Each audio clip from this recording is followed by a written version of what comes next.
سوال یہ ہے کہ زکوٰۃ کو زکوٰۃ کہہ کر دینا جائز ہے؟ سامنے والا کبھی کبھار اس پہ برا منا جاتا ہے اور لینے سے انکار کرتا ہے، حالانکہ وہ زکوٰۃ کا مستحق ہوتا ہے، تو آیا کوئی اور نام دیا جا سکتا ہے؟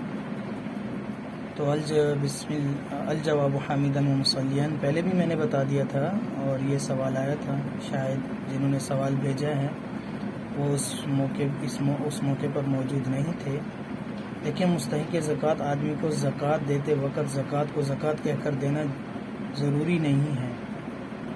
آپ اسے ہدیہ، تحفہ، عیدی، انعام، بچوں کے لیے کپڑے خرید لینا وغیرہ وغیرہ، صرف دل میں زکوٰۃ دینے کی نیت کرنا کافی ہے، یا اس رقم کو پہلے سے زکوٰۃ کی نیت سے الگ کر کے رکھنا ضروری ہے۔ باقی زکوٰۃ دیتے وقت یہ کہنا کہ یہ کہہ کر دی جا سکتی ہے، جیسے میں نے پہلے بھی کہا، ہدیہ، گفٹ، انعام، عیدی، عطیہ وغیرہ، یہاں تک کہ قرض دیتا ہوں یہ بھی کہہ سکتے ہیں۔ اور جب وہ شخص بعد میں کہے کہ تم نے تو قرض کا کر دیا تھا، ابھی واپس لے لو، تو واپس نہ لے بلکہ کہے کہ تمہارے ہو جائیں، کوئی حرج نہیں ہے، کہہ سکتا ہے۔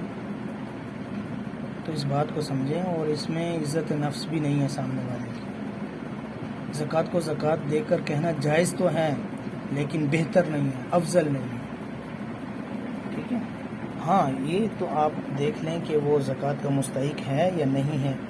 اگر زکوٰۃ کا مستحق ہے تو پھر آپ کو کہنے کی ضرورت نہیں ہے، اور اگر زکوٰۃ کا مستحق آپ کو نہیں لگ رہا تو آپ اس سے پوچھنے کے درجے میں یا اس کے معلومات میں یا تھوڑی سی جو ہے وہ دیکھنے میں کہ اس پہ زکوٰۃ اس پہ لگتی ہے یا نہیں لگتی، تو اس کو دیکھنے کے لیے آپ تھوڑی سی تحقیق کر سکتے ہیں۔